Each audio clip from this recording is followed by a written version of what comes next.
In IELTS examination, we have three main parts in the speaking. And in this exam, we're going to try to do all those parts. And we're going to have different sample questions here for each part. And then we're going to have part two. I'm going to tell you what's what and what's not, the most important parts and how to prepare for this part.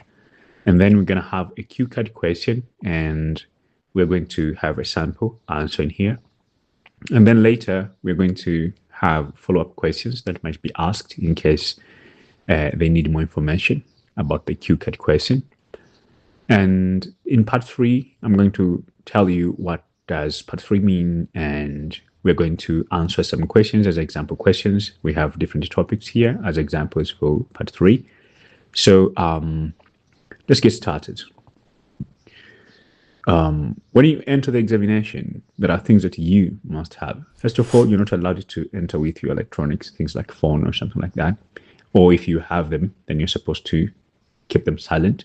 You're not allowed to check your phone during the examination. You're not allowed to do anything with your computer or whatever it is. So you have to go there with your ID. Your ID is the most important thing. If you don't have the ID with your name on it, then you cannot enter this examination. So the examiner, first of all, introduce themselves.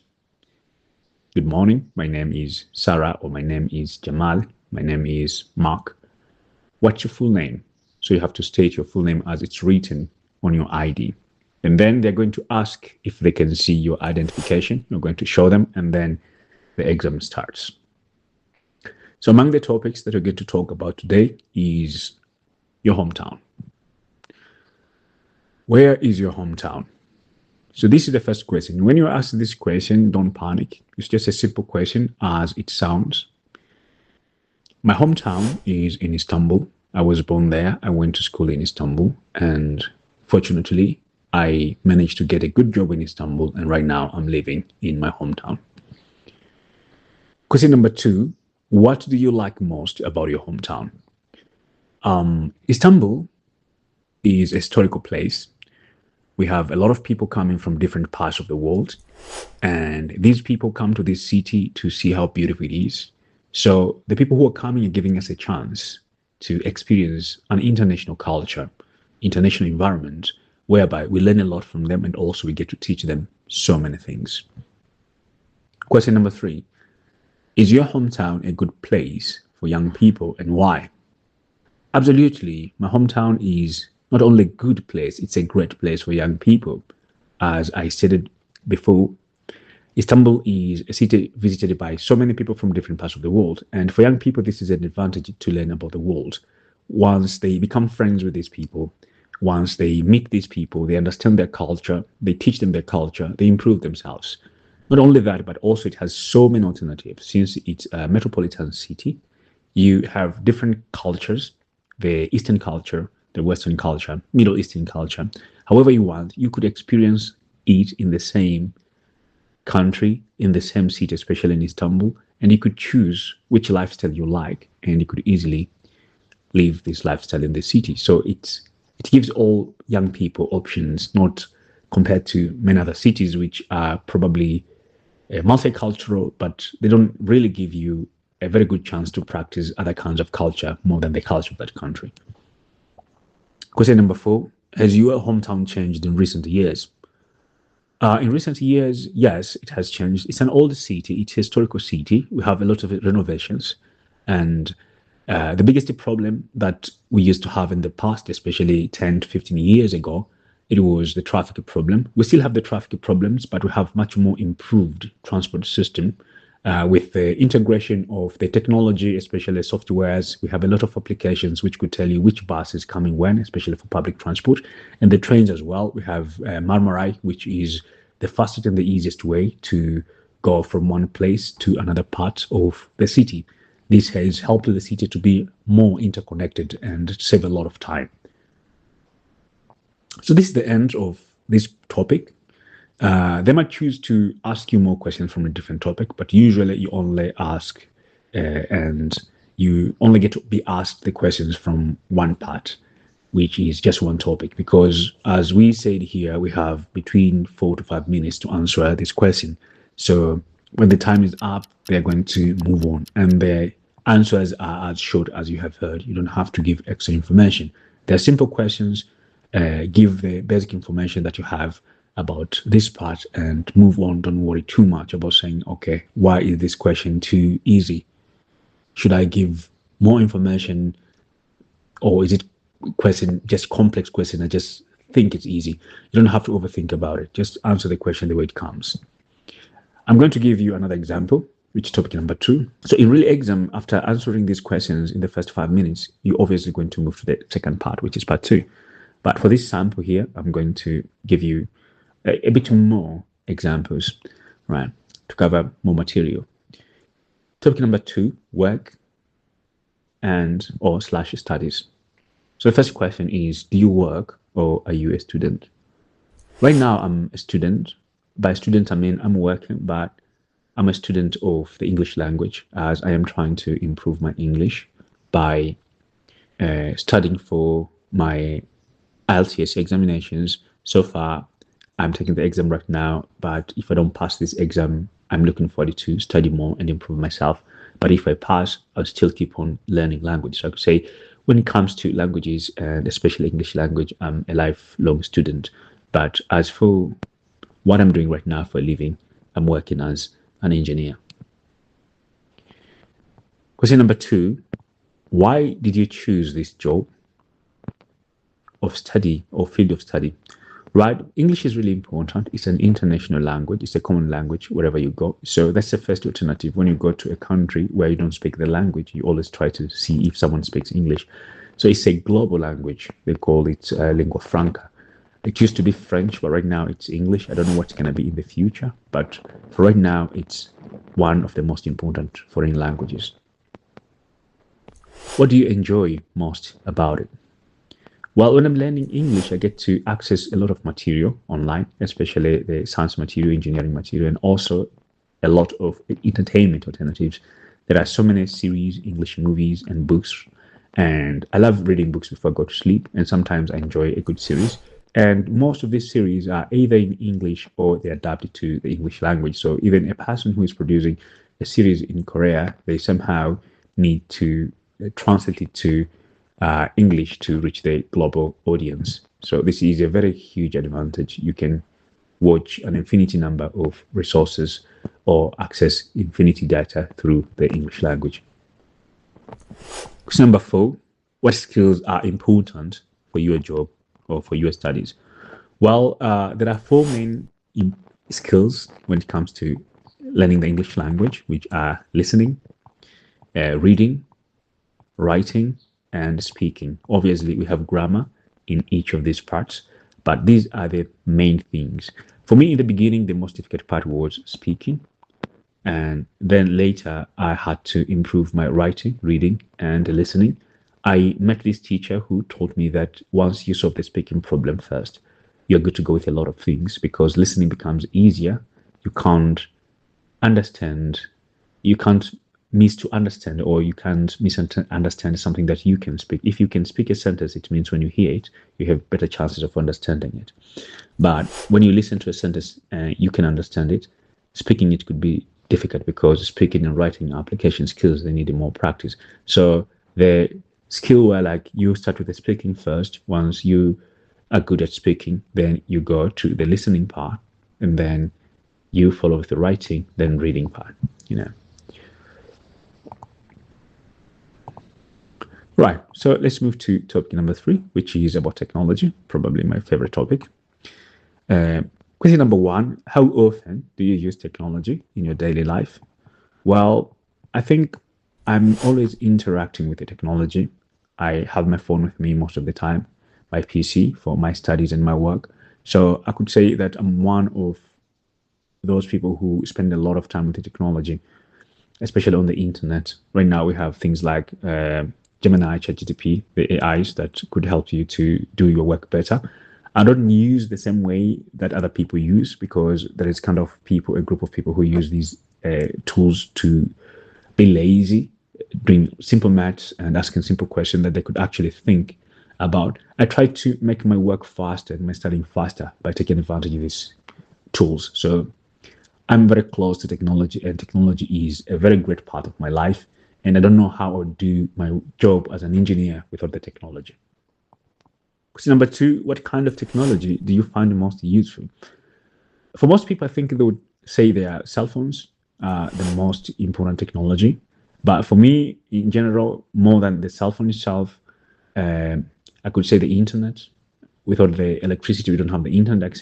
As an invention, the electricity, but as a tech that we have right now, we could say like the internet and its integration with computers. For me, a smartphone is not as much as important as a computer because you can do most important things on your computer, but not everything that you can do on a computer can be done on your phone. So computer gives you a bigger screen, and nowadays they're getting smarter and smarter. So whatever you can do on your phone, you can also do on your computer.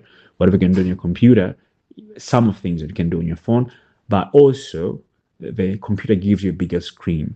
So you have like somehow larger and better and more comfortable access to whatever you want to do. For example, let's say you're using an application such as WhatsApp. Using it on your computer makes typing easier, more comfortable, more than using on your phone. It could be different for another person, but that's how I see things.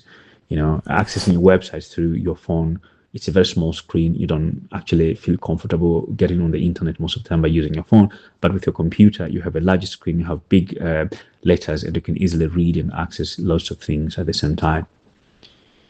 Question number three: do you think people rely too much on technology? Yes, I think people rely too much on technology, and this could be negative because they're losing their social skills. Myself, I spend a lot of time on my computer because I am busy with improving myself and doing my work. And this makes me a little bit more lonely as of being alone most of the time, which takes a little bit from my, with time, a lot from my social skills. When I meet people, I don't know what to exactly say. I don't know how to get angry at people. I don't know how to, talk about something because I'm not familiar with a lot of things. So what I do is mostly making jokes just to fit in and feel comfortable. Otherwise, I have nothing else I can talk about because I'm not such a social person. And a lot of things that I see are the things that I share probably with my friends. I got reels from Instagram and I share it with my friends and we laugh about it. We discuss it through messages, but in most cases, it's not the kind of social atmosphere that I would prefer. I prefer like a chatting, So technology actually takes a lot from our social lives. How has technology changed the communication? Well, for this question, I could say in the past, it was much more harder to communicate with people who are distant. Well, nowadays, having someone with you is actually distancing them because people don't talk to the people next to them, but they talk to the people who are really far away, which gives people a lot of choices. If you don't prefer to talk with people face to face, you could easily talk with them online. Some people prefer online friends more than daily life friends. Some people have different kinds of relationship with their online friends and their normal life friends. So technology has changed a lot, and the communication has become different. I wouldn't say it's better because is a big part of our social life face-to-face communication that we're losing, which is also healthy for our psychology as well. But I would say it has changed and become easier and different in such a way that you could reach a lot of people or one person in few seconds. So let's go to the last question in this part one. Topic number 4. This is the last topic, and we're going to talk about free time. The first question is, what do you usually do in your free time? Well, in my free time, I love to go to the gym. I do boxing and basketball, so it depends on the mood. I have sometimes that I focus more on boxing, going to the gym, doing my boxing, and probably working out my body. But for the time that but sometimes I like to go and play basketball. When I go to the basketball, it's usually an outdoor court, and I spend like 2 or 3 hours playing and talking to my friends. Question number 2, do you prefer spending time alone or with other people? Well, I prefer to spend time with other people, but when I meet other people, I think the kind of conversation you're having and the conversation that I love to have with these people, their focus is different. I'm much more of a person who thinks about business, a person who thinks about self-improvement and those kind of stuff, which are generally boring. I wish I liked different people. different kinds of conversations. But when I spend time with others, I enjoy when we are doing something together. Let's say we are playing basketball together or we are doing boxing together, etc. But otherwise, sitting down and just talking, I think most of our topics don't match. Maybe if I were a little bit more social, I would have more things to talk about normal life. Number 3, what hobbies are popular in your country? Well, in my country, I think one of the most popular hobbies is watching football. At the weekend, you can see people go to their friends, they meet, they talk about football, they drink and eat together, and sometimes going to the cafe, chatting, or probably going outdoors and working out. Running is very popular, especially in parks, given that Istanbul is a great city, big city. Question number 4, how do people relax in your culture? In my culture, people relax by eating, which is really strange. At the weekends, for example, in the morning, they have Sunday breakfast days, like a long breakfast. Probably they start at 7 or 8, and they could have this breakfast until 12 for hours. So they eat slowly, they talk, they refresh their tea and laugh and connect. And usually it isn't a breakfast that could be done by one person. It's a big family breakfast. 5 people, 6 people, 10 people, sometimes even 20 people. And some people would love to go to have this breakfast at the park, especially in spring and summer. All right, guys, so that's the end of the first part.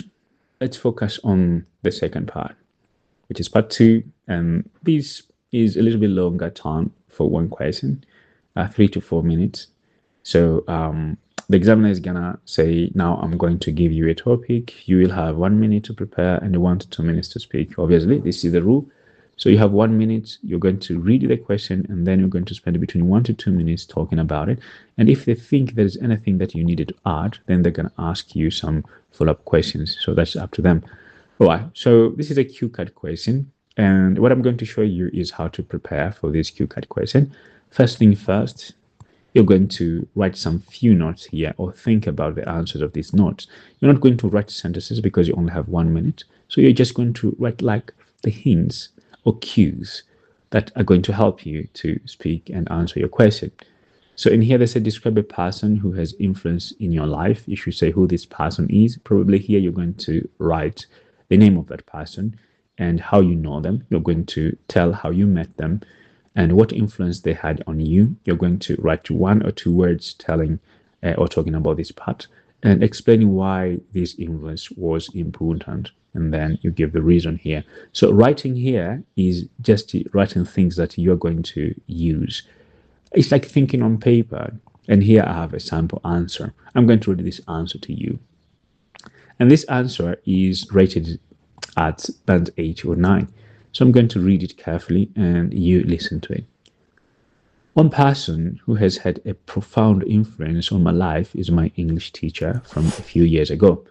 I first met him when I was struggling to improve my speaking skills and I lacked confidence in communicating with others. What made him unique was his teaching approach. Instead of focusing on only grammar rules, he encouraged me to speak freely, even if I made mistakes. Over time, it's helped me to overcome my fear of speaking and become more fluent. His influence extended beyond language learning. He taught me the importance of consistency and self-discipline. Thanks to him, I developed a habit of practicing daily, which eventually led to significant improvement in my communication skills. I believe his impact was crucial because it not only improved my English, but also changed my mindset. I became more confident and open to new opportunities, which has positively affected both my personal and professional life. I know what you're thinking right now. If you can speak at this level, you get band 8 up to 9, which is really, really good.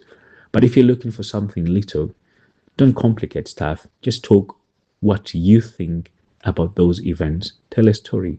Tell a little bit about this person, how important they are in your life. Use simple sentences. It's okay. The difference between complex and simple sentences isn't always about how difficult it is to form it, but sometimes it could be only on the vocabularies used here. Had a profound influence on my life. So learning the meaning of profound influence could help you to boost +1 score, for example, while not only this one phrase, but these kind of phrases. Instead of saying I didn't have confidence, you say I lacked confidence. I lacked confidence. All right. Instead of saying he helped me to speak freely, he encouraged me to speak freely. Those kind of vocabularies in those very normal sentences could help to boost your points. In here, instead of saying significant improvement in my communication skills, you might have said at the lower level, maybe an important improvement in my speaking or speaking skills. That is a low level usage. So a high level usage will have things like significant improvement. So sometimes when you're studying these vocabularies of these phrases, just try to study them together. Importance of consistency, for example, self-discipline. You know the meaning of these words, but you are not used to using them in your speech. So force them and try to practice them if you want to target band 8 up to 9. That being said, we're moving on to seeing follow-up questions.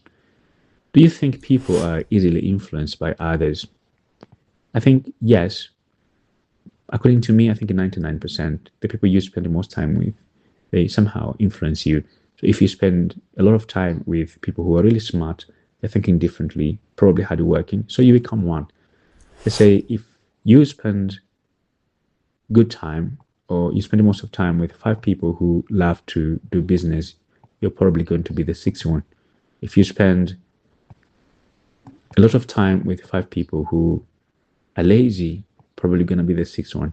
So there's this theory which goes like you are the average of the 5 people, the closest 5 people you have around you. So for people who are not socially involved with other people, it usually depends on the kind of material they're consuming, even if it's online.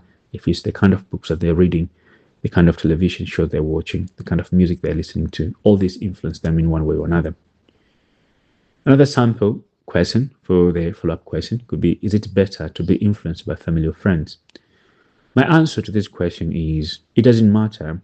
You have to look at which part of them influence you positively. If your family influence you positively, then it's better to be influenced by your family. And if your friends are better people or you make better choices, then it's better to be influenced by your friends. So what's important is you can't choose your family, but you can always choose your friends. So the kind of friends that you're choosing, the kind of family that you're trying to be close to, have to be people who are trying to build you. Number 3, why do some people have more influence than others?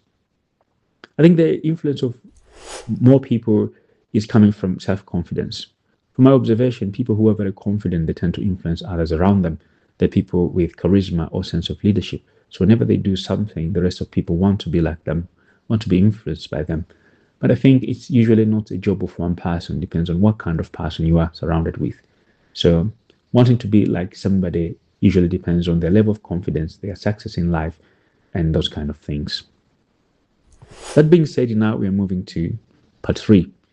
And this discussion is usually between 4 to 5 minutes. So the examiner is going to ask you, let's talk more about influence and society, which means the next questions are going to be about influence and society. The first question is, why do people need role models? I think we all have a need to look up to somebody, not for everybody, but most people, especially in the young ages, want somebody who looks exactly like the way they want it to be.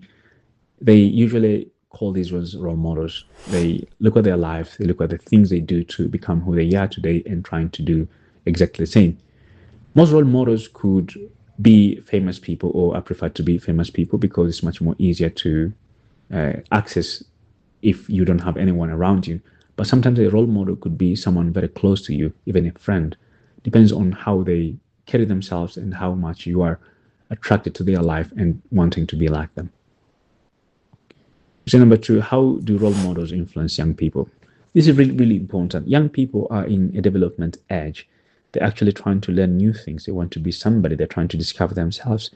So role models such as influencers on the internet, probably actors and actresses, government leaders, and probably successful business people, they tend to have things that are attractive to most people because a lot of people want to be very successful in their lives or at their own level. So putting them as role models is usually an easy way to have a target or a way of life that is predefined. It's much more easier more than trying everything for yourself by yourself in the beginning. So these role models have high influence in young people because young people are usually more open to learning and being influenced by them. Question number 3, do celebrities have a positive or negative influence on society? Celebrities have both a positive and negative influence on society depending on who they are. If they are good people, positive people, and the people who are focusing on building a positive image and affecting their community positively, then obviously they're going to influence the society positively. And if their character is negative and what they do is negative, and they probably try to make it look good, especially among young people, then we are having the problem here. They're going to affect people negatively.